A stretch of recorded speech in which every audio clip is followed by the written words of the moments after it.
Hi, everyone. Thank you for taking your time to join us today. We hope you had a wonderful Thanksgiving break, and welcome to Becoming a U.S. Citizen, Ethics and Justice in the Immigration System. My name is Fred Lee, and I am the VP of Programming of the Global Ethical Leaders Society, or GELS, here at Case Western Reserve. Hello, everyone. My name is Sakthiram Kumar, and I am the VP of Membership of the Global Ethical Leaders Society. GELS is a student group here at CWRU that is affiliated with the Inamori International Center for Ethics and Excellence. We are a diverse group of student leaders who meet once a week to discuss various ethical issues, from artificial intelligence and informed consent to military ethics and end-of-life care, as well as hosting events such as this centered around issues impacting our society today. Before we begin our panel, we would also like to recognize the life and legacy of Dr. Paul Farmer, this year's Inamori Ethics Prize recipient. Dr. Farmer was a leader in biomedical ethics who dedicated his life to mitigating medical inequities and disparities in low-income communities.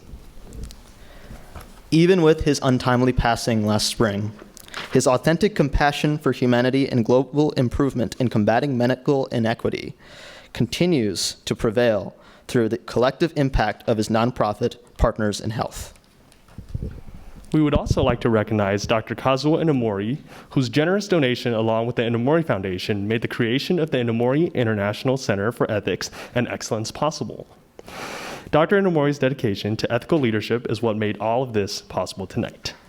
In his words, one should serve humankind through ethical deeds rather than actions based on self-interest and selfish desires. The Inamori Center for Ethics and Excellence and GELS asks you to join us in a moment of silence to honor Dr. Paul Farmer and Dr. Kazuo Inamori.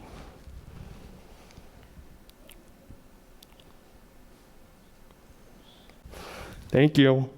Tonight, we are excited to welcome you to our discussion on the U.S. immigration system. Sakti and I will be moderating the discussion tonight. And during the last 15 to 20 minutes, we will take questions from the audience. Now, we'd like to introduce you to our special guests. Our first panelist, who I have the honor of introducing you all tonight, is Mr. Richard Herman. As the founder of the Herman Legal Group, Richard Herman has dedicated his life to advocating for immigrants and helping to change the conversation surrounding immigration. Founded in 1995, the Herman Legal Group has been recognized in the U.S. World News and Report's Best Law Firms in America list and serves diverse clients in more than 12 languages through offices in Cleveland and beyond. Mr. Herman also regularly advises cities and counties on innovative ways to leverage existing immigration law to create jobs and attract direct investment. As one of the pioneers of the movement by Midwest cities to attract and welcome immigrants and a provocateur for immigrant-friendly, pro-entrepreneur policies, Mr. Herman has appeared on a variety of television programs from Fox News, ABC News 2020, and National Public Radio to newspapers such as New York Times and USA Today. He currently lives with his wife and his 2 children here in Cleveland. And the next guest I have the honor to introduce to you is Ms. Corrylee Drozda. As a senior attorney at the Legal Aid Society of Cleveland, Corrylee Drozda represents low-income and vulnerable immigrant survivors of violence and crime.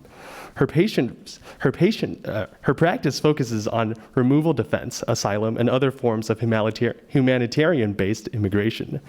In addition to her direct representation of clients, Ms. Drozda is the co-chair of the Legal Aid's Language Equity Committee, which is dedicated to ensuring that individuals with limited English proficiency have access to justice and community services regardless of the language they speak. She is also a member of the Legal Aid's Diversity, Equity, and Inclusions Committee. Prior to joining Legal Aid in 2018, Ms. Drozda completed a 2-year term as an attorney advisor for the San Antonio Immigration Court through the Department of Justice Honors Program. And last but not least, I introduce you all to Dr. Girma Parris. As an assistant professor in the Department of Political Science at Case Western Reserve University, Dr. Parris splits his time as a researcher and an educator. His research focuses on race, ethnic relations, and issues of race and immigration in education, and comparative immigrant integration. He completed his dissertation, Why the Turks Have It Better, a comparative historical analysis of U.S. bilingual education and Islamic religious instruction in Germany from 1965 to 2010 at Johns Hopkins University. Dr. Parris has presented papers at the 2015 and 2016 American Political Science Association annual meetings. He has also taught at the University of Mannheim in Germany and the Rockefeller College of Public Affairs and Policy at the University of Albany. Dr. Parris now teaches various classes right here at CRU.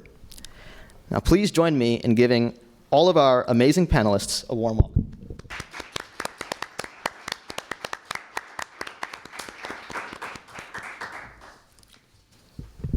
And the question we have for all of you to get us started is, what was the spark that ignited your interest in immigration and advocacy for immigrants?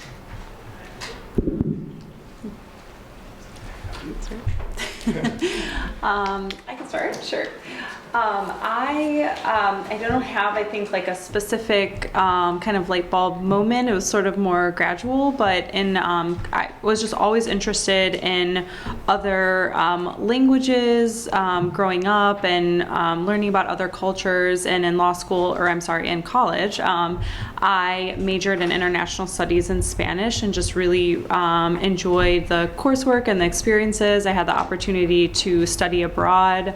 And so I knew I wanted to do something, that could continue that type of work. And after college, I had the opportunity to do a year of service through the Jesuit Volunteer Corps. And I lived with other volunteers in New York City, and then I was placed at a small immigration legal services nonprofit in Queens, and got to do, direct work with clients in those communities on their immigration cases, and just fell in love with that work, and decided to go to law school and just sort of continued on that path, and have not regretted it since.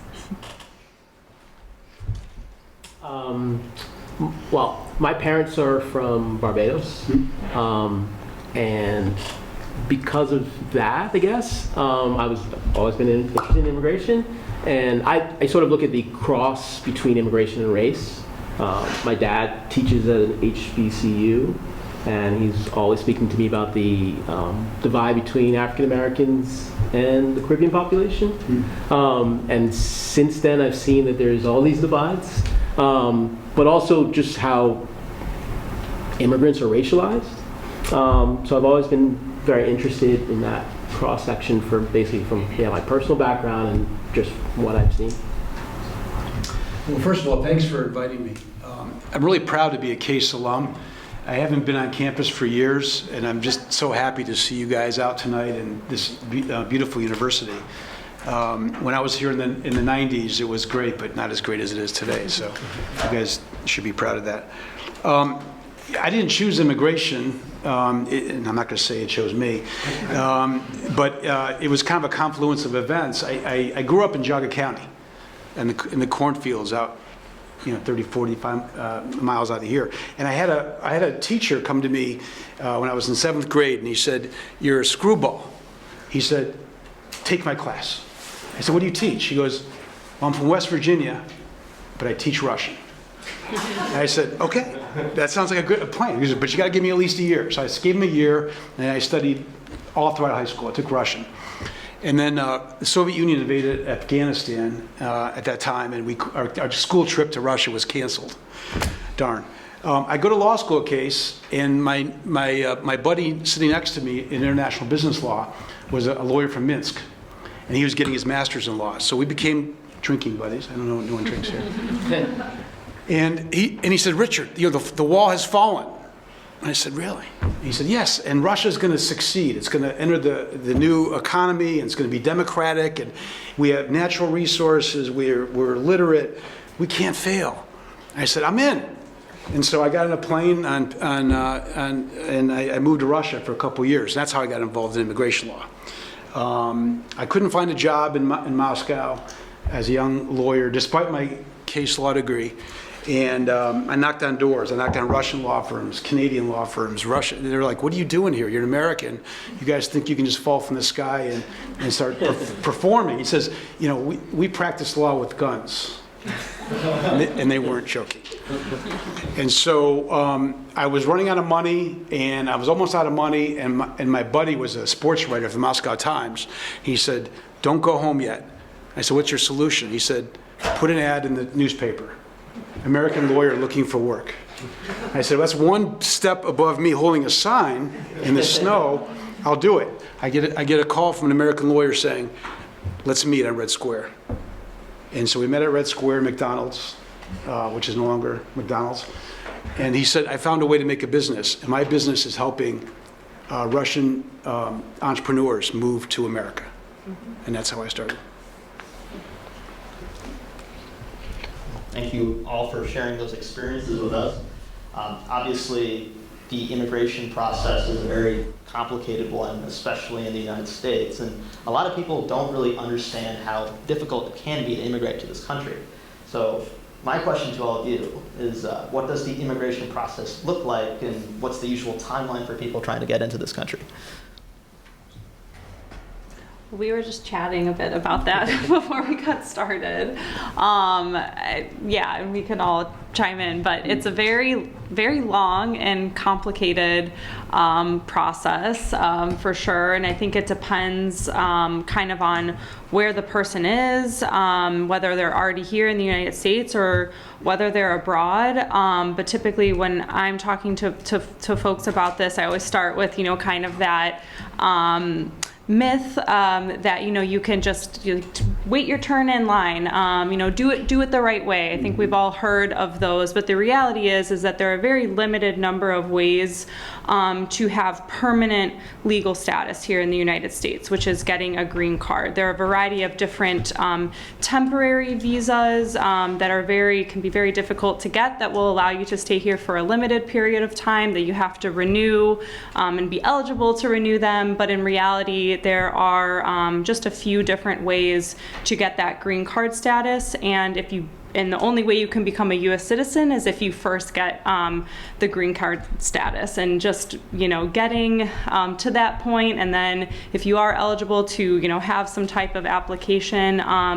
Our immigration system is totally broken and underfunded. It takes years. We were talking about like a short wait time for a decision on your case is a year, 2 years. Most of my clients, many of them wait for 5 years or more. And meanwhile, oftentimes they're, undocumented or stuck, separated from family members in another country. So, we could have a whole entire panel just on that, but just a brief intro if anyone else wants to chime in on that. The other thing is that you need to be sponsored, either by a family member or an employer, which makes it difficult. You can't just come from the outside and just walk in. You need some sort of sponsor there already, which makes it difficult for those that are undocumented. Because if you need an employer sponsor, generally that takes years and money. And if you're a person without skills and are already working, there's really no incentive for the employer to go through that process, where by the time they complete it, they may not need you anymore, especially for low-skilled jobs. So it really does privilege those that are either college educated with applying for jobs that at a well-established firm that has the money and sees you as a long-term investment, as opposed to those that are low-skilled and coming maybe for seasonal or maybe just a year, because of how long it takes to actually process you. There's just not a lot of incentive to do that, and that then filters everyone towards going the illegal route, because the late times are long, the bureaucracy is long, and there's no incentive for these employers to go through all that. And for me, it's also a personal issue. My wife was undocumented when she was a kid. Came here legally. Her parents started Taiwanese, and started an Italian restaurant in Central Florida. You can imagine how that went. They lost their money, their visa, and became undocumented. And then Ronald Reagan came along and said, you know what? If you have the heart to get here and you're working hard and you're not a criminal, there should be a way to fix your papers. And so they paid their $70 and they got green cards. And my wife's a doctor now. And actually, you look at foreign-born professionals in healthcare, it's like 25-30% of all of our doctors are foreign-born, and 40% of our medical researchers are foreign-born. I used to work for Michael Bloomberg, and he said, our immigration system is national suicide. You couldn't design a worse system than we have right now. It's not driven by sound policy or thinkers. It's driven by political bumper stickers. So, you mentioned, Professor, the high skill immigration. Yes, that is a route, but actually that's broken too. Yeah, it's broken too. I mean, if you're from India, so we have nationality quotas for our employment-based immigration system. And if you're from China or from India, you can have PhDs, you can have patents, you can have all that kind of stuff. You might be waiting 5 or 10 years for a green card. So Canada is laughing at us and saying, you guys don't know the new game of the new economy. Talent is the new oil. Drill, baby, drill. So if you're going to inherit someone's education from abroad, they're talented, they've already got their undergrad or master's, you're going to top it off the PhD, then you're going to say, get the hell out of here. That's what we're doing. And go compete against us. Go invent the new Google, which was invented by Sergey Brin, came as a refugee as a child from Russia. Go invent new Google, or go invent military technology to harm the United States, because that's what we're doing. So Canada actually comes on U.S. soil to recruit our disgruntled high-skilled immigrants and say, why do you suffer this humiliation? This country does not value innovation and talent from around the world. Actually, Microsoft, when they opened up their R&D in Vancouver 15 years ago, the press release said, we're doing this not because we love Canada, we're doing this because our country won't let us bring in the best of the brains around the world, and we need to be in the same room together. So our Americans will go across the border to innovate with our international superstars. So on the undocumented side, real quick, the last law that we had to legalize the undocumented was 2001. It was called the Life Act. And from 1980s, 90s, and early 2000s, we've had law that said, you know what, you violated your papers. By the way, 40% of the undocumented came here legally. They're Canadians, they're British, they're Irish, they're your next door neighbor. I had a client who was a surgeon at one of the major hospitals in Cleveland, an undocumented immigrant, performing on patients. You don't know who they are. Maybe there's some here in this room. 40% overstayed their visa. The rest, but we don't talk about that on the media. Anyway, the last law was the Life Act and expired April 30, 2001. That law said, we don't care how you came here. You overstayed, you jumped the wall, we don't care. If you have a sponsor, an employer, or a family member, you pay a $1,000 fine for the civil violation of violating our precious immigration law, and we're going to let you move on through. We're going to fingerprint you, make sure you're clean, but if you're going to contribute, you're going to be part of our family. George W. Bush loved that law. They were pushing it, it sunsetted in April 2001. He was pushing for it to be renewed. Then September 11th happened, and everything changed. And the war on immigrants began in earnest. It's us versus them, and they're going to hurt us. So we got close in 2007 to immigration reform, but then Senator Obama knew that immigration was that rail that you cannot touch if you want to be president of the United States or run for president. He backed out of the Senate deal to get immigration reform, and then he didn't make it a priority when he became a president. So here we are, 21 years since the Life Act expired, and we don't have a solution. And we don't even know how many people are here without papers. It could be 10 million, it could be 20 million. And I posit to our policymakers, is that a safe situation for America to have 20 million people running around who are off the grid? Thank you for that. Thank you for sharing all your experiences. And I think that perfectly segues into our next question. And so with current events, such as the busing and flying of immigrants into other states and cities, what more can be done to protect the rights of immigrants and prevent them from being used as political props?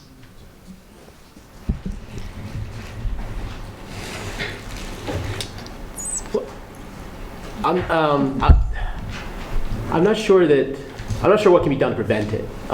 There is some silver linings in some some of these immigrants have been moved from Florida to, say, New York, and many of them are asylum seekers.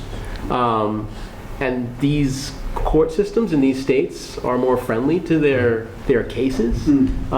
So there is that positive aspect of it. It has highlighted how, because immigration is really a local event. It may be handled at the national level, but it's local institutions that have to integrate them. Either it's churches or schools or local ethnic associations.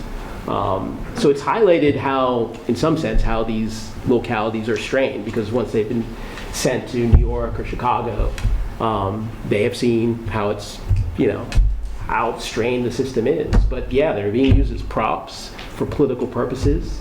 And it's not necessarily because, they are strained. You could argue it in Florida or Texas as well, but that's not why they really sent them there. It was election season, and they did that for that reason. But yeah, I'm not sure how you prevent it, because unless you can prosecute them, these states on like kidnapping or I can't remember the other law that I think California is trying to sue for, I think, racketeering somehow.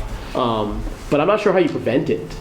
But I think it highlights, again, the problems of dealing with, because we don't really have a formal integration policy. Everything is dealt with at the state level. So if you have a good local system with strong institutions, like good education systems that can handle bilingual students, for instance, or you are in a state that has strong ethnic associations for the population that is the predominant immigrants, then those states do better. But if you don't, then you don't. So like a lot of new immigrants are coming to the South, for instance, and the South is pretty new to immigration because the wave of the 20th century, early 20th century, skipped the South. And these areas have been really less able to deal with immigrants, even though they're sort of the new destination, the South and the Midwest. But yeah, I think it's more highlighting the problems with the system. I'm not sure how you can protect the immigrants from this, because there is really no way to protect them. Yeah, I think unfortunately, I agree with that. It's so upsetting to see what happened in those instances, and to feel like, well, there's really not a ton that can be done. But I think in that, it's important to understand at least some reasons why the situation at the border is the way it is. And so people often, or the folks that are fleeing and coming to the southern border, I think in the media, are painted as they're doing it illegally, they've snuck across the border. But most of the people that virtually that doesn't happen anymore. The way that policies have evolved over the years to make it extremely difficult to sneak across the border. These folks are presenting themselves to Border Patrol, and they're claiming asylum, because that is the only way. Talking about there's no incentive to do it any other way, or there's no ways to do it a legal route. Asylum is the only option, and that is legal. Our laws say that if you flee your country and you present yourself here, you can make that brutal journey and make it here, and you say that you fear for your life. By law, you have a right to be put through our immigration system and have an opportunity to request asylum. I think most of the people that are fleeing, just given what they're going through, really are fleeing grave harm. And do flee for their, are fleeing for their lives and need protection in the United States. But there are many others that asylum wasn't designed really to address the harms that they have, the needs that they have, the needs that globally we're going to continue to have with climate change. And asylum isn't necessarily isn't really designed for those types of needs. So you have all these people coming to the border because it's the only way to get here. And when you look at the folks that are there at the border too, talking about how immigration racializes us, they're mostly black and brown immigrants, in part because many of people who are now undocumented, like Richard had said, that have overstayed their visas, they were able to get, some sort of temporary tourist visa to get here. They're mostly white and wealthy immigrants who can prove that they have ties, that they have incentive to go back to their country. That's basically what you have to prove if you want to come here temporarily. Like, look at my life in my country. I have family there. I have a job there. I have money in my bank account. I'm going to go back.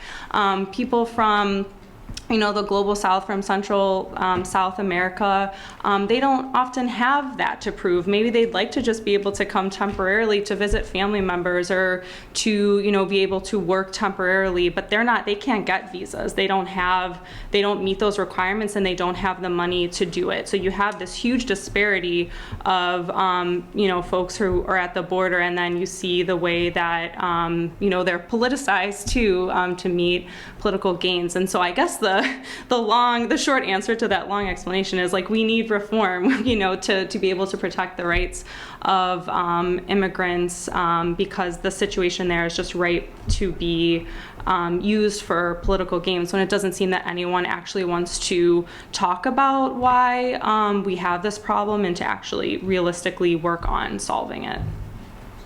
And I'll just add real quick, I get calls almost every day from employers all over the country saying, I can't find workers. And it's all kinds of jobs, a lot of the backbreaking work that Americans don't want to do, these jobs are just not being filled. And to me, it just seems like a logical solution, So that would help ameliorate, I think, some of the pressure if there were avenues. Like, for example, we have an H-2B visa program for seasonal workers, but it's like a lottery. And it's $33,000 per 6 months that go like that.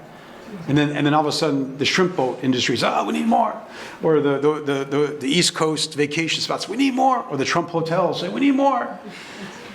This is not a way you should be designing a policy, right? Labor market analysis, where are the holes, how do you fill it? It's not rocket science. So I think, that would help ameliorate some of it. But the other part of it is, the confusion of our immigration policy is exploited by a lot of different folks and entities, and the word gets out that you can come to the border and apply for asylum. The word should get out that asylum is not for every danger. You could prove that you're going to be killed tomorrow by the cartel if you go back, and that usually doesn't impress an immigration judge. You got to prove you're likely to be persecuted on account of your political opinion, your ethnic background, your religion, sexual orientation, things like that. A lot of the stuff that we see in these asylum cases don't fit that paradigm. And the other thing I mentioned, I think the professor brought up about the inequities, the disparities between immigration courts. Mm-hmm. So here's a good example. I have clients that will come in, they came in legally on some visa, they're at school, and they're like, I can't go back home. I said, okay, tell me why, tell me what's going on, and let's figure out, okay, well, I want to apply for asylum. Absolutely, you should apply for asylum.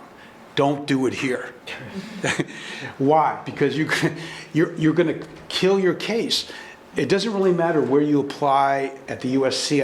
immigration level. We have these offices, asylum offices. I think the approval rates are all about the same, if I'm not mistaken, 25% maybe approval rates. But so 3/4 of those cases get denied, and if you're out of status at that point, they put you in immigration court. That's where you win your case or lose it. And so in Cleveland, and by the way, I consider Cleveland to be not an immigrant-friendly city for a lot of different reasons. But the Cleveland Immigration Court is the court that is for all of Ohio. So all of our immigration cases come to here in Cleveland. The approval rate for asylum is probably below 15%. 15%. If you go to New York City, there are judges that are approving over 90%, not just a few, 80%, 70%, 60%. If you are breathing and you go into that court, you've got a really good chance of getting asylum. So why is it that I can go to McDonald's in New York City and the hamburger will taste the same as in LA, but it won't when I ask for a political asylum? Why is the law applied in such a disparate fashion? Because it's up to the judges. It's up to their personal politics, their own bias. So anyway, So when I have people that are getting ready to apply for asylum, we strategically think about what city can we go to live, because you can't just say, well, I'm living in New York City and here's my Bronx address. You got to live there. And so a lot of our clients don't have the resources to go move to the Bronx. Their family's here, their support system is here. But for many of them, it could help win their case. Yeah, and the court systems vary just because they're appointed or elected based on those states. So the politics will differ depending on the states, like all our politics differ here, subnationally. Absolutely, that's all very interesting, and I think it really relates to a lot of the conversation around the immigration system today in regards to how often immigrants are politicized and the popular view around immigrants in general. Now, one such view is that immigrants take away American jobs, take away American labor. Now, we just had that discussion about how immigrants often take jobs that Americans usually don't want or don't take to begin with. Because they're working in these undesired positions from the aspect of U.S. citizens, there are concerns regarding the labor rights of these immigrants, specifically undocumented immigrants. And more than that, more than just safeguarding the labor rights of immigrants, there's also this question of how can we change this messaging that's very prevalent, this anti-immigrant rhetoric, and how can we push a more pro-immigration stance, especially when we see maybe more anti-immigrant rhetoric in the media, certain media outlets. So I'll let you figure out which ones, but I'll let you all take a stab. Well, I mean, we have a long, although we're known as an immigrant nation, we've hated every immigrant group that's come, every single one. From the Germans to the Italians to the Mexicans, but we hate everyone. We say they're going to ruin everything, and generally what has happened is that they become economically integrated, or maybe intermarry, and then we move along and hate the next group that comes. So, if history is an example, I'm not sure. I think the only way really that you get over the hatred is that you properly integrate them, so that the immigrants are part of the economic, and relative social mainstream.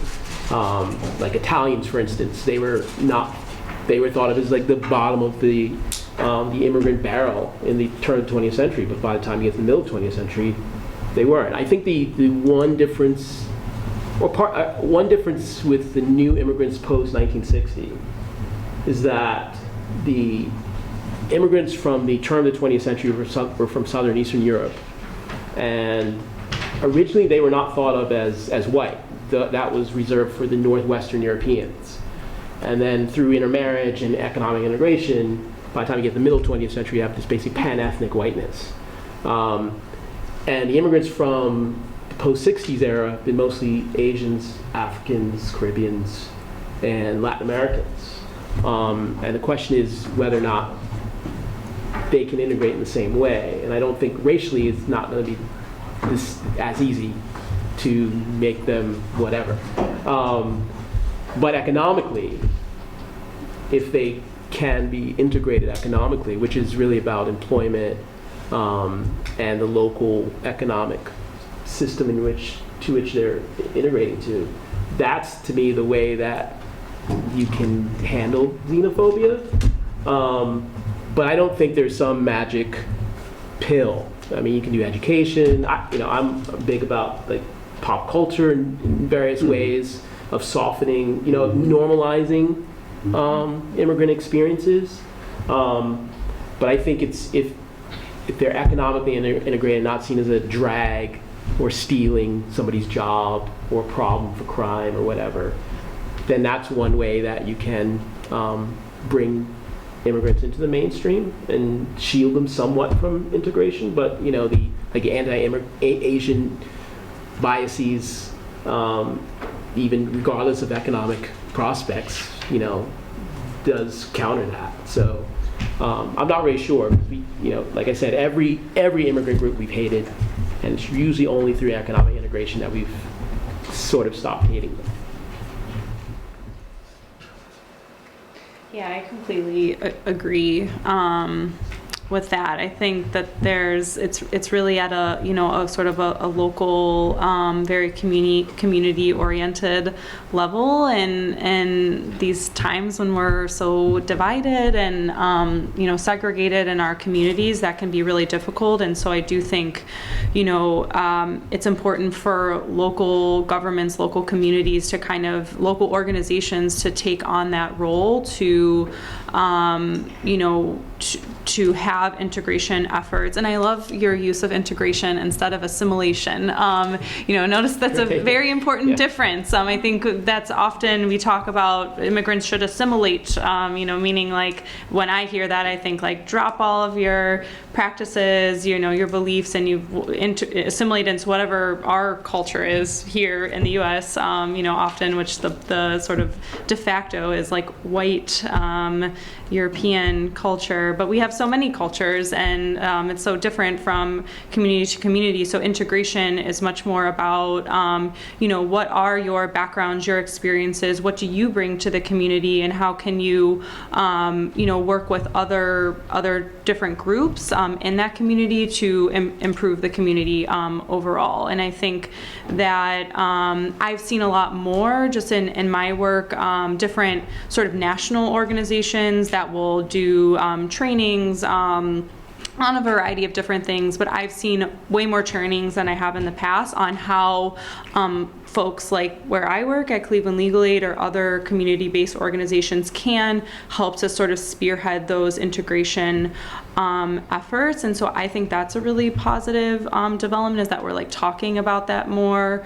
You know, I think storytelling is really important.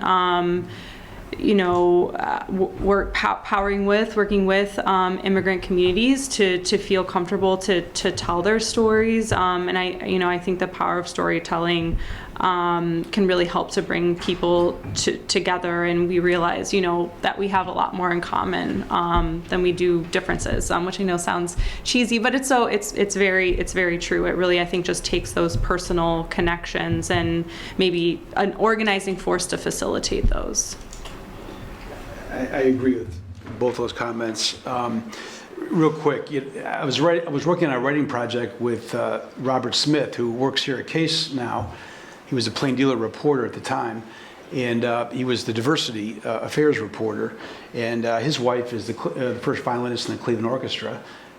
She's from Korea, and my wife's from Taiwan. So Bob and I are these lazy white guys, and we would get together and say, you know, we can't keep up with our immigrant wives. They're like, they have another motor, you know, and they're raising our kids in a way that were different than we were raised. We became friends, and we decided we wanted to write a book together about the positive, because we were troubled by what the Cleveland was not welcoming immigrants.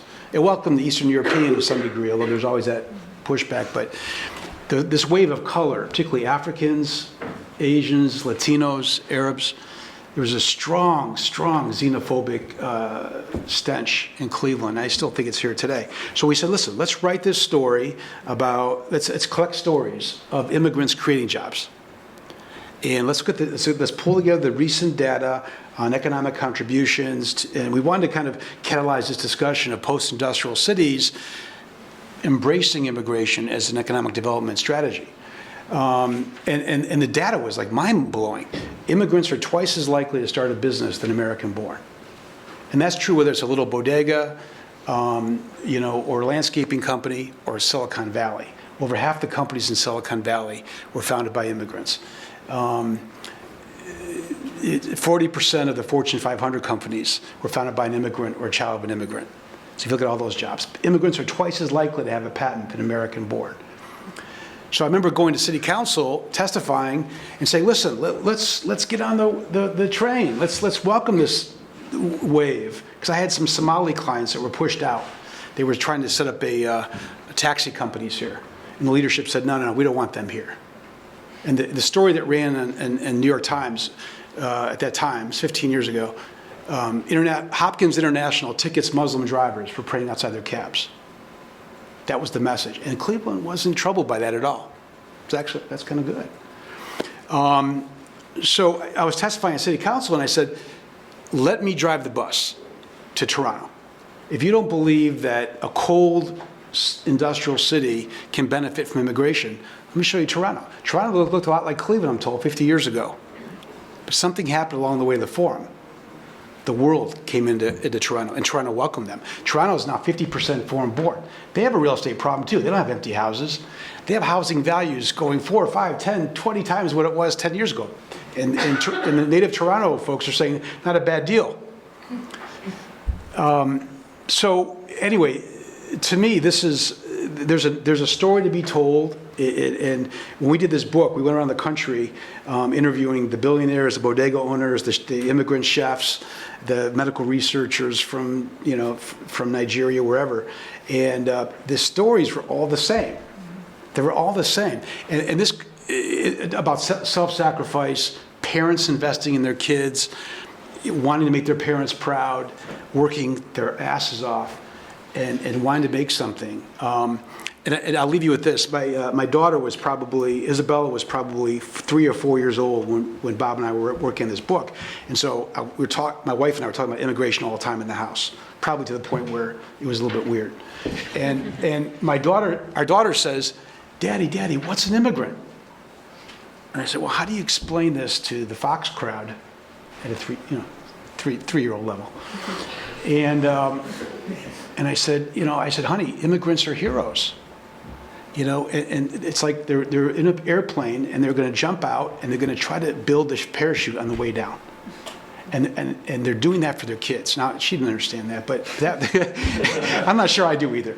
But the point was that the message is there, and it's a story. If you look at the congressional record, 1911, 1915, whatever it was, and you're so right, Professor, that xenophobia is as American as apple pie and baseball. This is what we do. We hate the newcomers. And then we embrace them, and we wait for the next wave. But that congressional history, if you read it, I did. I researched it. I pulled it up. These scions of the community, of the business community, of the church communities, these immigrants coming in, they're ruining this country. They don't speak English. They're criminals. They're bringing crime. They're taking our jobs, and they're bringing disease. Lou Dobbs said the new wave is bringing leprosy and things like that. So, and who are they talking about in 1915 and 1917? They're talking about the Jews, the Poles, Italians, the Irish. So, the great American generation who fought World War II. So we're going to get through this. I may not be here when it gets right, but you guys will be. So, yeah. One thing I wanted to add is it's not only whites that are xenophobic to the immigrants coming in, it's actually also people of color or old immigrants who don't like new immigrants. So it's like a much more complicated xenophobia than simply whites against the new immigrants coming in. It's like African Americans against the Caribbeans or Asians against Latinos. It's like a multifaceted xenophobia. So in attacking it, I think it's important to acknowledge that. So it's not just like, it seems like it's just one boogeyman against all the masses. It's not like that at all. And sometimes immigrant communities are very xenophobic themselves. Right, that's what I mean, yeah. I mean, right? I mean, so when they come in the boat and they pull in the ladder after them, and they say, well, we did it the right way. Right. Well, okay. Right. Well, I mean, literally, we have friends from Colombia saying we did it the right way. Well, what was the right way? Yeah. Well, we came here on a tourist visa when we can get them. We overstayed, it became illegal, and applied for asylum. We did it the right way. Okay. Thank you for sharing those insights into American like in the immigration system as a whole and as a broader picture. And so we were wondering that in the media and generally, like what we see is we frequently talk about Latin American immigration into states like California and Texas. But what do you think are the misconceptions or the common misconceptions about immigration within Cleveland, Ohio? And so we kind of talked about this, but how does this affect your work that you do, and how does your work in your respective field combat these inequities?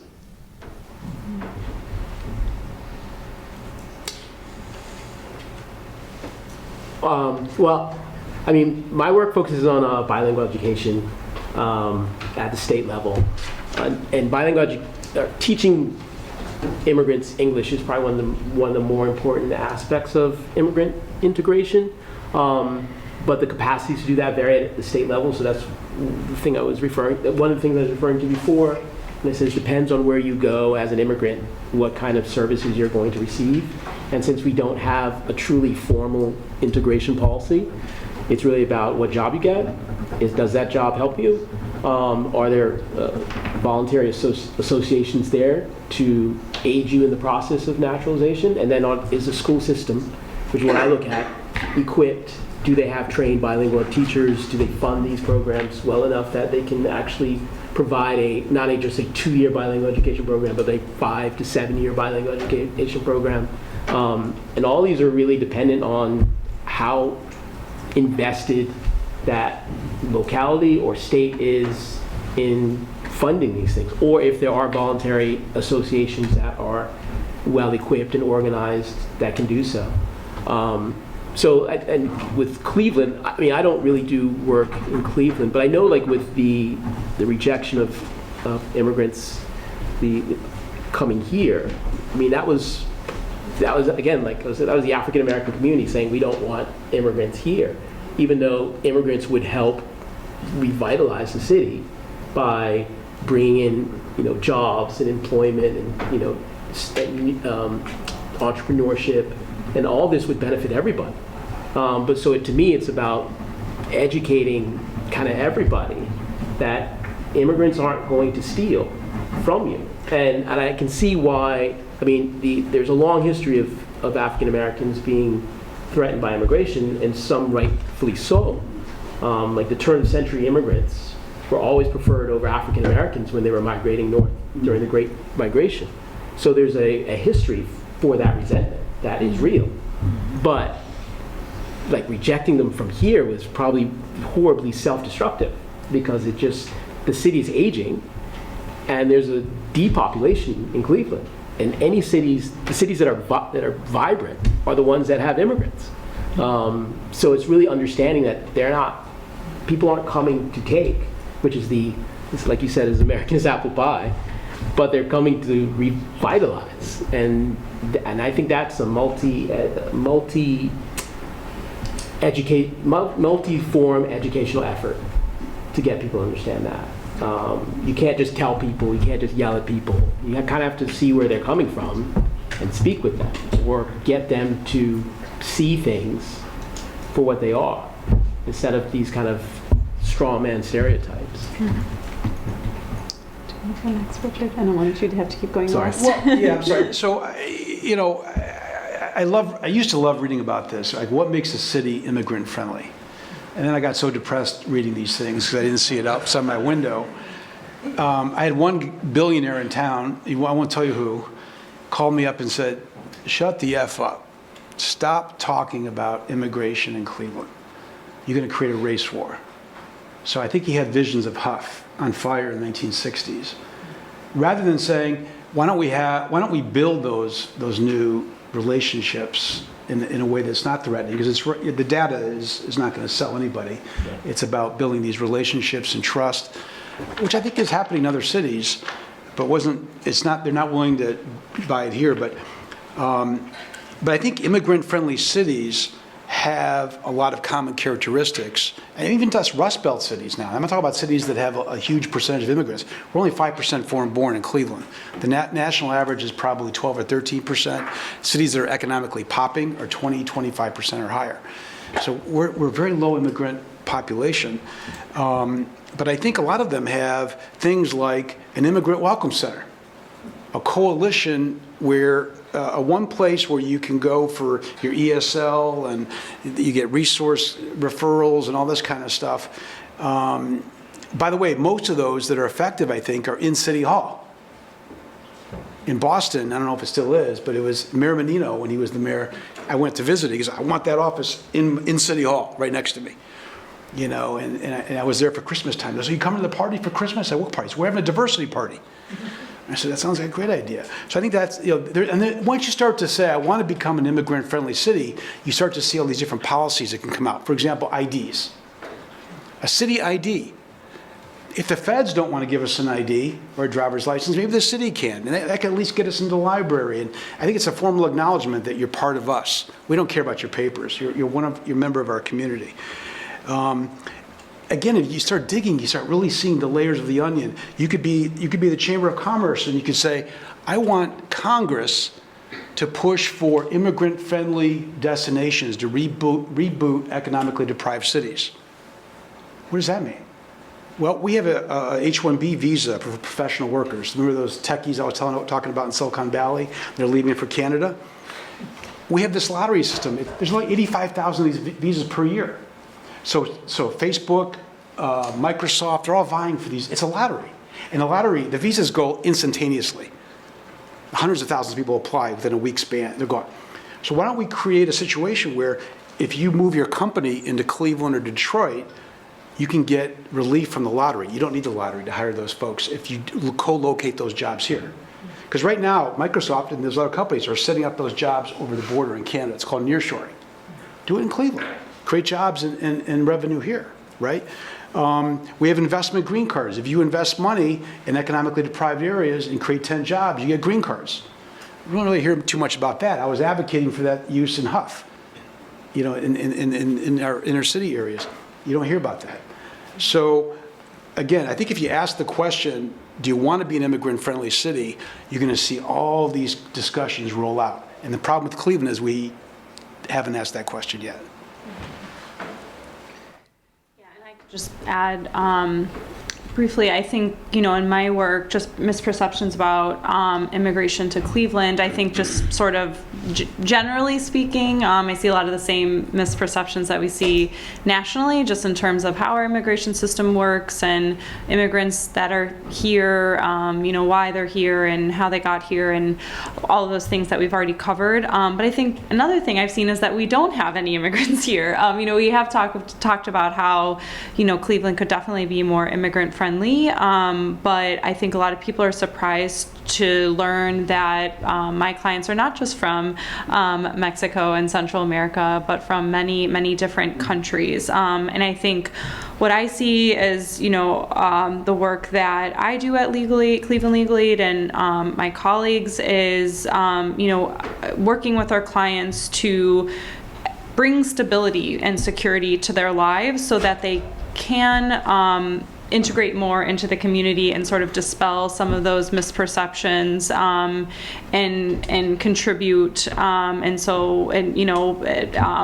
thrive. And the first step, you know, for me is, of course, is they come and they have questions about their immigration status and figuring out what do they qualify for, what can we apply for, and we kind of go from there. And then making, you know, referrals within legal aid. We assist with housing, employment issues, education issues, and so it's never just the immigration case. It's often troubleshooting many other you know, problems to provide security for families that we serve. And I think a great example of that, we have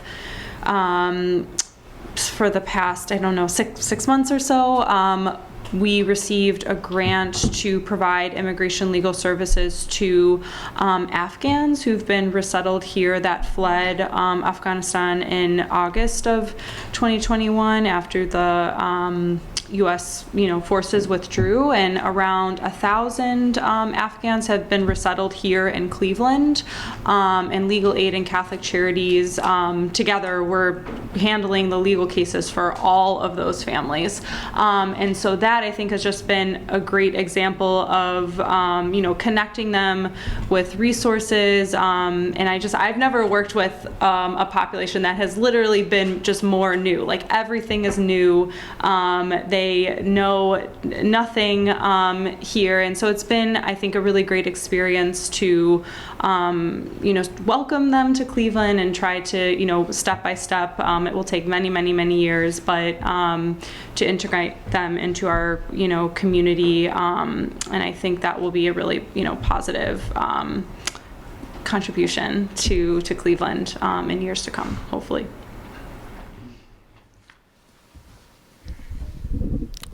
Well, clearly we have a long way to go, but it is nice to hear that steps are being taken to address some of these issues,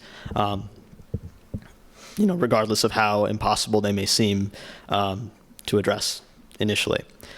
So moving on to our individual questions, we're going to ask, if you guys don't mind, of course, each panelist individually a question. Of course, any one of you can jump in if you'd like, but starting with Ms. Drozda. Now, obviously, many of the people coming to this country have very limited English competency. They're coming from all over the world, so obviously you can't always expect these people to understand or know English.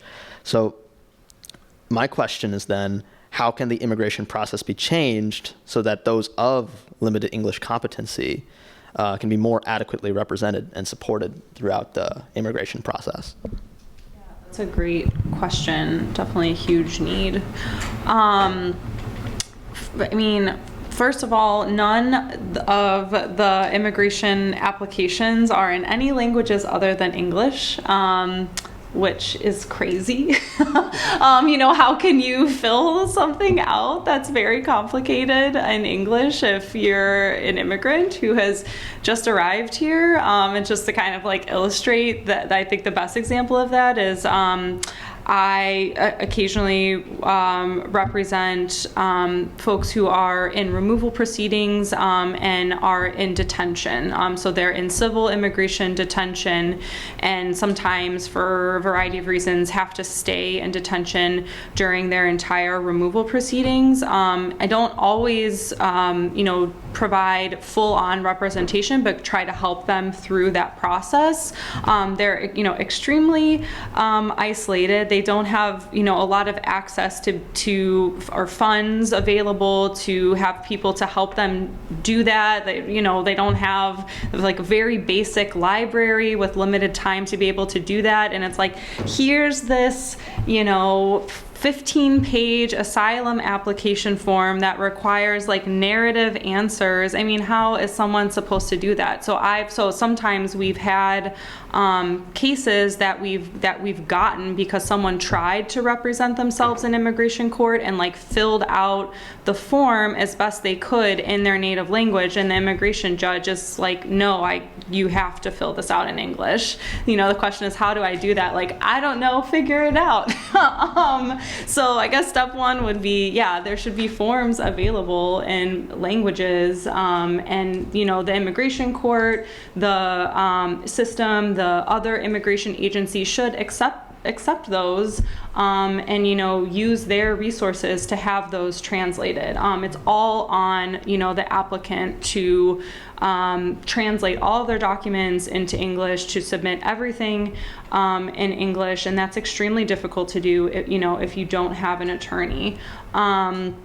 I will say, the immigration courts are pretty good at providing interpreters for people who are in immigration proceedings, so that's positive. I think a lot better than some of our local, Cleveland and Ohio courts are not immigration related, and so that's positive. But I think that would be a huge benefit to be able to to have those forms translated. And one other thing I'll mention is for people who are coming in at the border and are being given like all of these documents saying, okay, now you're going to be put in removal proceedings, you're going to go here. If you don't show up at this report date, or if you don't show up at this hearing, you're going to be ordered removed, and that's it.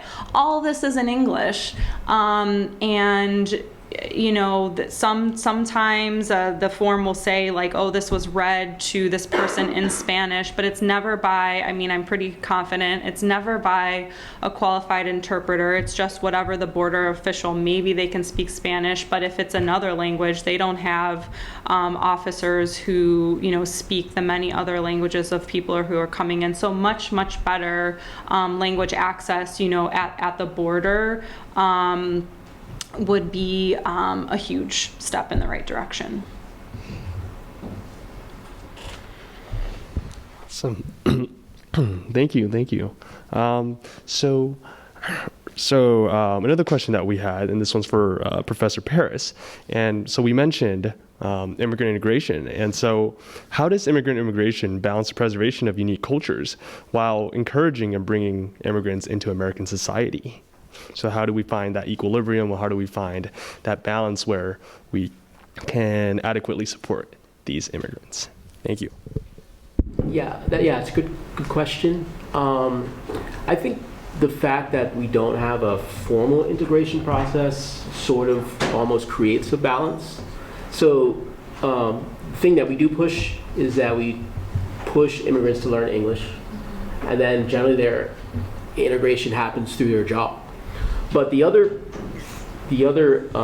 entity that plays a role in integration are usually ethnic associations.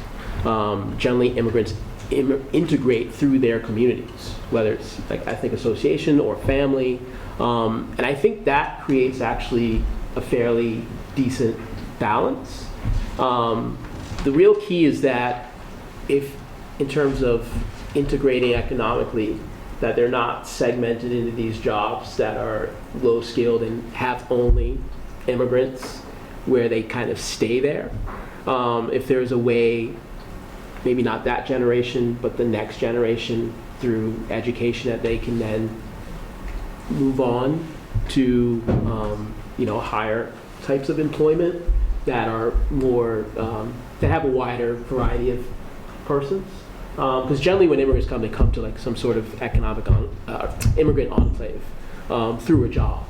But if in a generation you can move on, then I think you can balance that, because basically the immigrant community integrates you, and the sort of the economic aspect further integrates you into the American mainstream.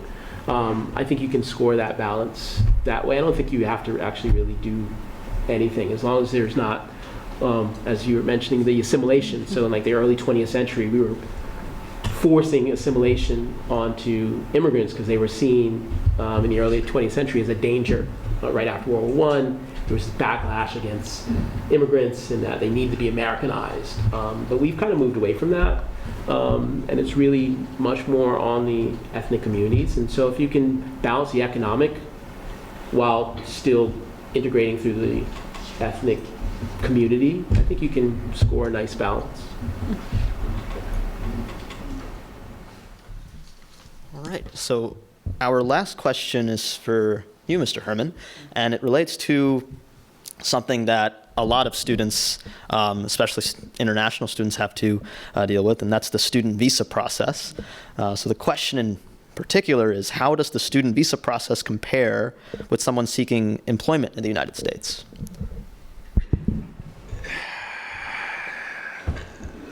I think most students don't have a problem getting the student visa, but that's not always true depending on what country you're coming from and what program you're coming to study at. For example, if you're coming from the Philippines to study at a community college in Cleveland, you probably have a high denial rate, as opposed to coming from China, depending on what university in China, coming for an advanced degree in the United States. So the student visas, I don't think are the problem. I do a lot of counseling of international students getting ready to graduate and enter into the job market, and you got to have a war plan. I mean, you got to have multiple layers of a strategy. If this doesn't work, So the first thing is, when you graduate, you probably know you get OPT, optional practical training. If you're a STEM grad, you can get several year extensions, and that's really cool because your employer doesn't have to file anything. But it's also, you got to be careful because employers can be kind of predatory. They don't have to pay prevailing market wage when you on OPT. The biggest asset that a student can have in marrying with an employer, it's a marriage, is you want to pick the one that is likely to apply for your H-1B visa, that lottery that I talked about, and likely to, if they win the lottery, or even if they don't, likely to apply for a green card for you. And these processes take years sometimes. So you just don't pick the first employer that's kind of cute and winks at you. You got to do your due diligence. And so, for example, there's a website called myvisajobs.com. It's a private website. You got to pay a little money to get on, and I have no ownership interest in that. But it takes the data from the Department of Labor and aggregates it so you can do searches based on to see which employers have filed H-1Bs, which college degrees they're hiring, who signed the H-1B petition from the employer, what city they're in. You can also see which companies are filing for green cards, because they got to file a labor certification application to prove they're not displacing an American worker. That data is extremely valuable because now you know that this company is immigrant friendly. They're filing H-1Bs. They know what that is. They know about international human capital strategies, and they're deploying them. They're not scared. The HR person's not scared when they hear the word immigration. Secondly, they file green cards. Some employers will say, we'll file H-1Bs, but we don't do green cards. So you don't want to invest years of your life with an employer, H-1B, and find out, they don't do the green cards. Because that green card process can take years and years and years. And for my Indian friends, it could take 10 years. And we have all kinds of brainstorming sessions on how to play that strategy out. So anyway, the bottom line is develop a strategy early on in your college career about finding the right employer that's going to be immigrant friendly and sponsor you, because it's going to be very, very valuable for you down the road. All right, thank you all three of you for answering these questions. And going back to the topic of students, we're now going to open up the floor to any questions any of you might have. So there's a microphone right over there, if everyone can direct their attention to where I'm pointing. Sorry, I had to write it down. So speaking in the realm of political asylum today, with the shifting of the migrant body to represent truth, I've heard about medical examiners refusing to do asylum evaluations, or lawyers recommending their clients against using pornography to prove queerness. Is there a way to push back against these really violent expectations without disenfranchising current migrants in their process that you've come across? I can start with that one. That's a really interesting question. And something I think about, not necessarily that specific example specifically, but think about a lot, how to really value your clients' experiences and empower them and telling their story, but you also you want them to win. So you have to keep in mind who the audience is. And so it is I think a really difficult balance. I try my best to be mindful of that and think about am I phrasing this in this way for this reason, or why do I sort of think about it like that. But I think I think it is difficult because you also as well come across there are different, they're called grounds of inadmissibility, so different reasons why someone, that's a little bit different in asylum. There are different types of bars to reasons why someone is just not eligible for what they're applying for, and so you have to be really careful and constantly be thinking is, saying this gonna lead us down the rabbit hole of all of these questions, and so that, a government prosecutor, if it's in a removal proceedings situation is going to like ask all of these horrible, terrible questions that are just really going to break your client down. So it's like you constantly have to be thinking of all of these different things, and it's really like, I think, a conversation with your client, and to be honest. But it's definitely, I think, can be like a fine line. Yeah, I would just add that, I mean, it's really important to develop that trust with the client, because sometimes they don't know what the question that should be asked, or what I'm asking really is. I'll give you a concrete example. So I had one client, I represented a company, and they called me up and they said, we've got a young lady from El Salvador, she's being deported next week. She's been ordered deported, she's been through the process, immigration court, she's got this whole, she's done, and she's got to go report to ICE on next Wednesday. And I said, okay, I don't know what I could do, but I'll be happy to talk with her. So I talked to her, and she was like 21 years old, 22 years old. And I just had a sense, we should dig deeper. And so I said, why don't you talk to one of the lawyers in my office, someone else. And the lawyer that I was thinking about was Charmaine. I said, why don't you talk to Charmaine in private? And it turns out that this young lady, this young girl, was living with her mom and her mom's undocumented too. But the mom's boyfriend made the young girl quit high school to go work, and then he took her paychecks. And so she thought, she didn't think anything of it. That's just, I said, you know what, that sounds like labor trafficking. So, we contacted the ICE officer and said, we're filing for the T visa for trafficking. It's T visa, right? Mm-hmm. Trafficking. And usually you see the trafficking cases on sex trafficking and sometimes labor trafficking. And this is not really your traditional labor trafficking, but it meets the definition.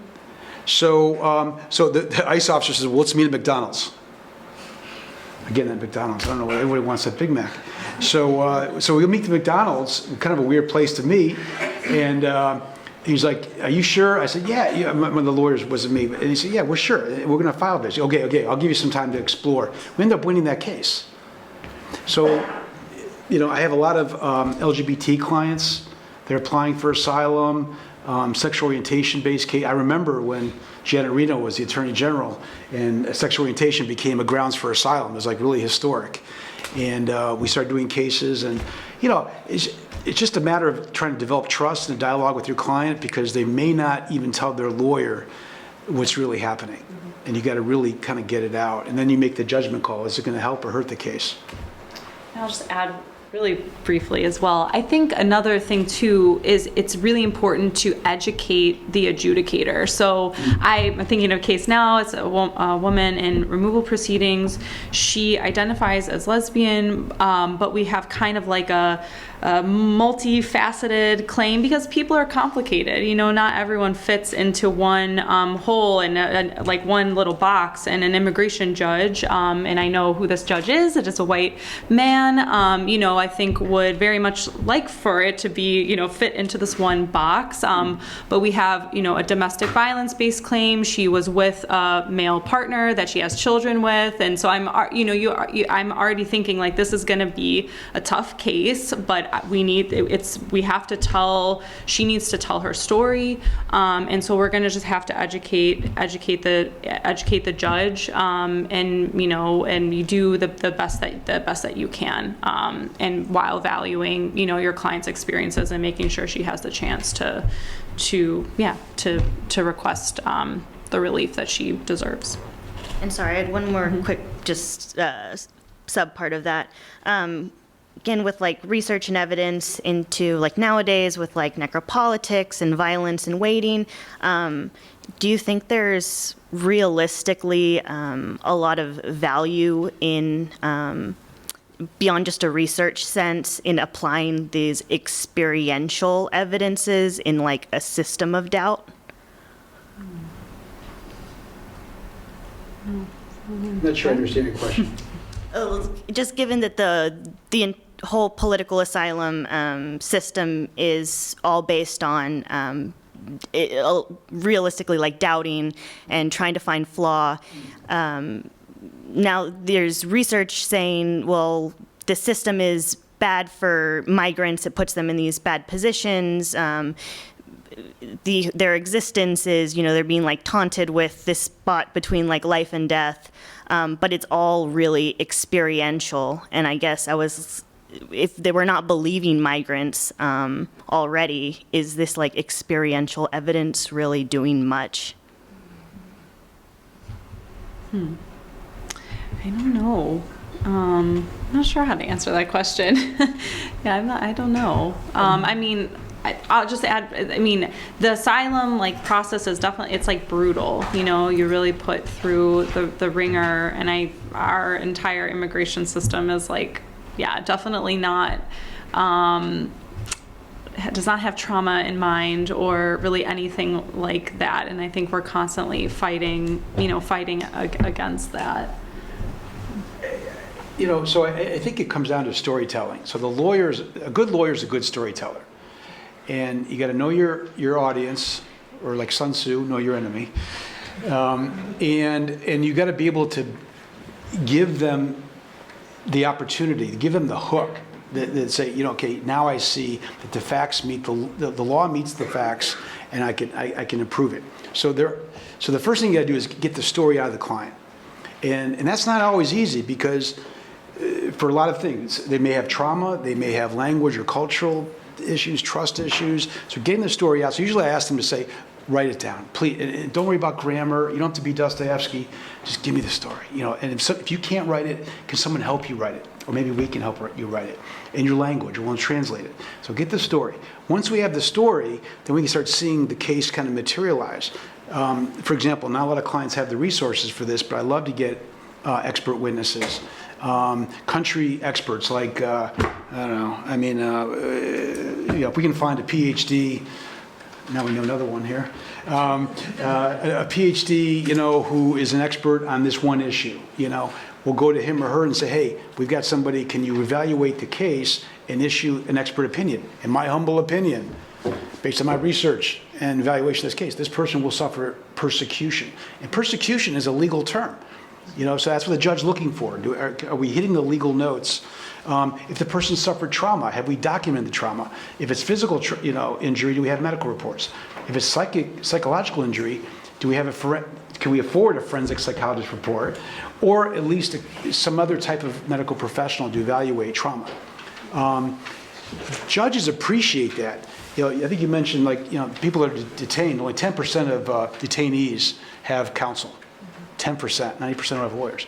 So the judges, I think, by and large, do appreciate when a lawyer is there and they're properly prepared. The case is prepared, there's documents there, we have the country reports. But the bottom line of your question, I think, is if it's just your story, is that going to be enough? And the law says yes, as long as the judge does not think there's other documents that you could have gotten. Like if you say, this happened to me, and there were witnesses, and you don't explain why you don't have witness statements. Like, my mom was right there. Where's mom's statement? Can she email it to you? Can she fax it to you? So you got to give them something, because a lot of people don't present that stuff. They just go there with their story, and the judge's like, hey, And there is a lot of fraud. I mean, in the immigration system, there's marriage fraud, there's document fraud, it's real. So I don't want to just demonize the other side and say, well, people do make stuff up. So to the degree that they can, the client and their team has to document their claim. Like, one of my first questions, when you were talking about how the immigrants take the jobs that Americans don't want,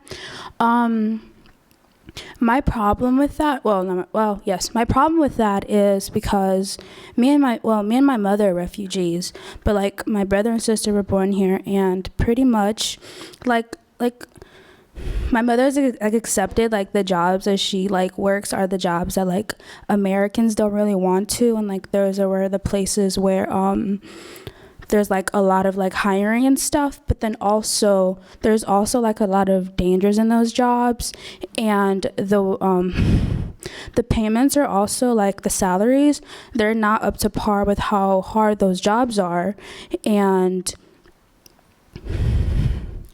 it's like, where's like the ethics in that with like, how is someone that is just working like on a computer all day making more than someone that's doing physical labor and like, and they work overtime. Sometimes they don't get paid for that overtime, and they like maybe they get like a salary increase every year, but it's like cents. Like, it's not really doing anything. And with the inflation rates every year, it's like the salary and the inflation rates, they never like equal each other. So like and I feel like I'm just saying different things, but basically I'm just saying, why are like the immigrants or the refugees or migrant workers here not getting paid like how other like Americans are getting paid? And also they're not really incentivized to like unionize or join a union, because union take money out of your paychecks, and you have places for where like your money should go, because like you don't have a foundation in this country, so you can't be throwing your money anywhere willy-nilly.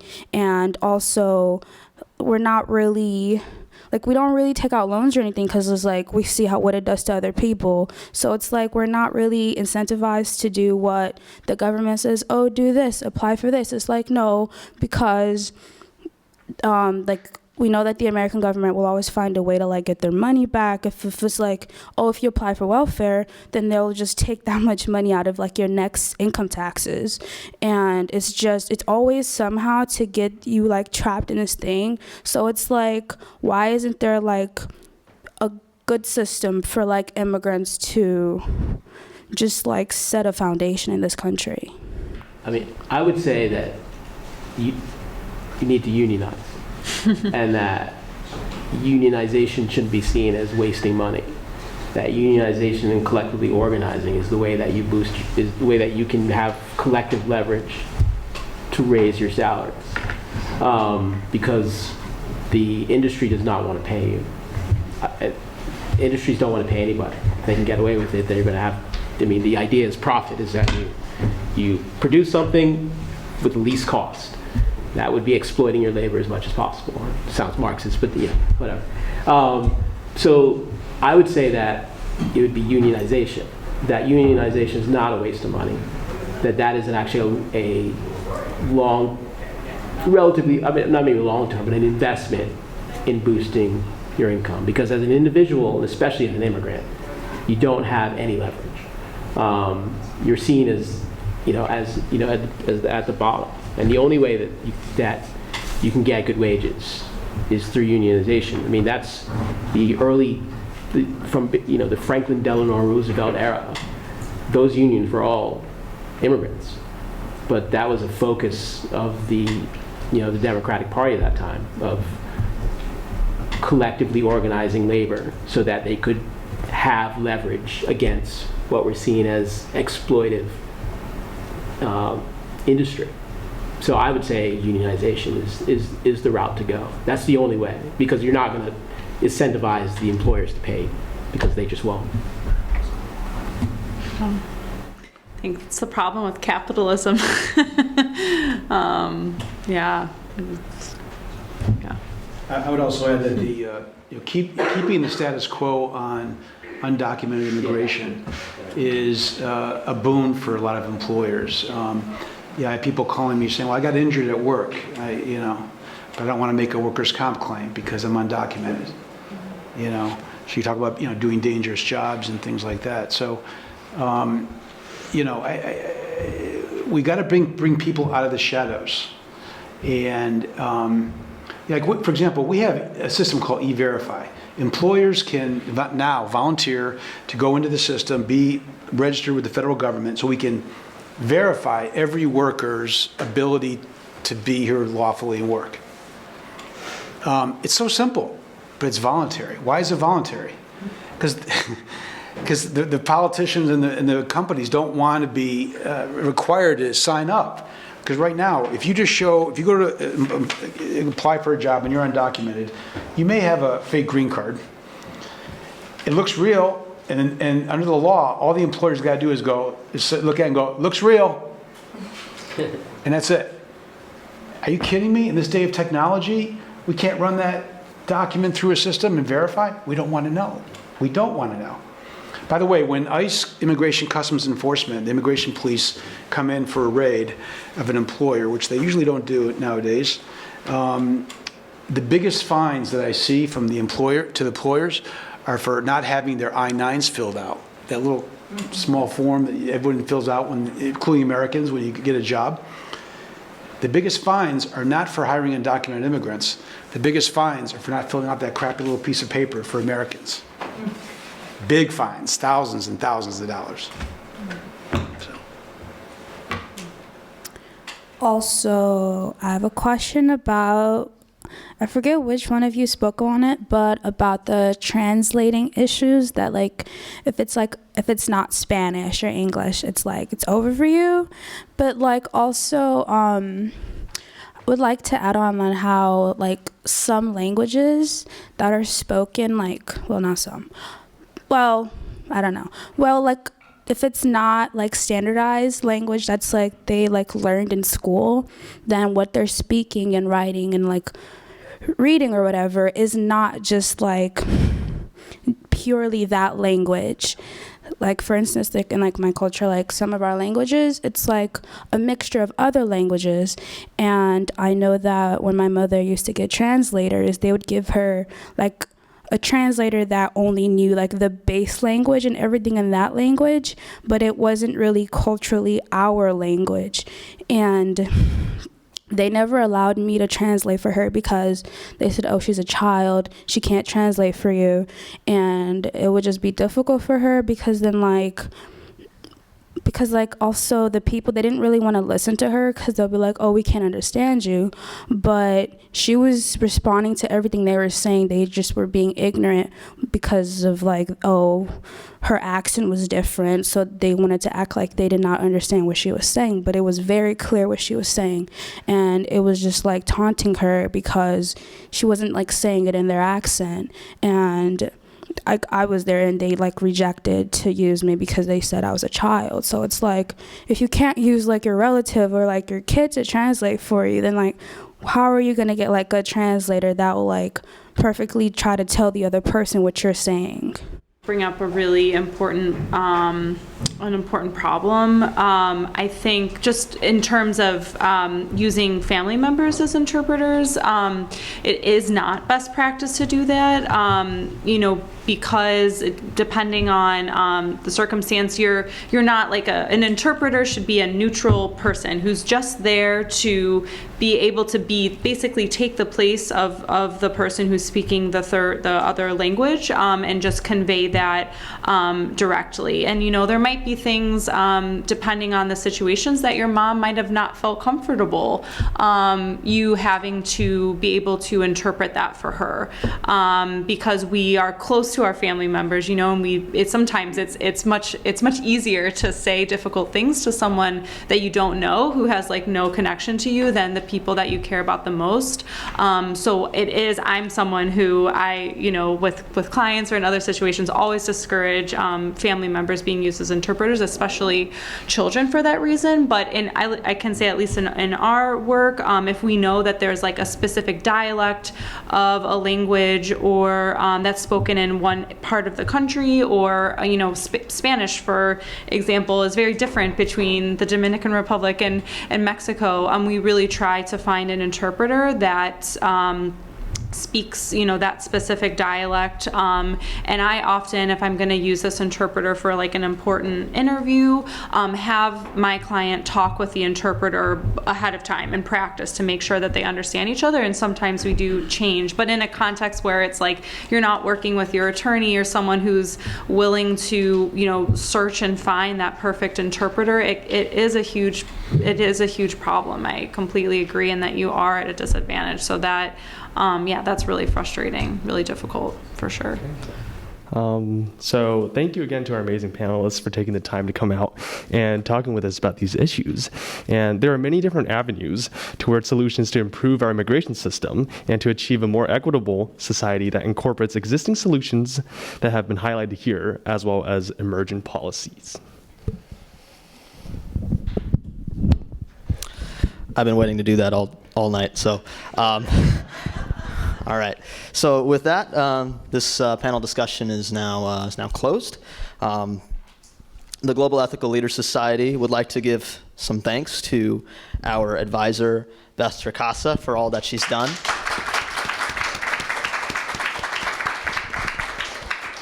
And Dr. French, I certainly didn't forget about you, so we would like to give a big round of applause to Dr. French. In addition, we want to thank the Media Vision staff for assisting us with the setup and logistical support here in the Moot courtroom, as well as the various GELS members who helped with setting up this event and the planning committee. In particular, he wasn't expecting this. I would really like to thank Mr. Fredley here for doing all that he did to help set up this event. He really pulled through for us, and we're all very thankful. And I would also like to give a massive round of applause, well, not just me, of course, I would hope you would all join me, to our amazing panelists for joining us here and discussing all of these important issues with us tonight. So thank you very much.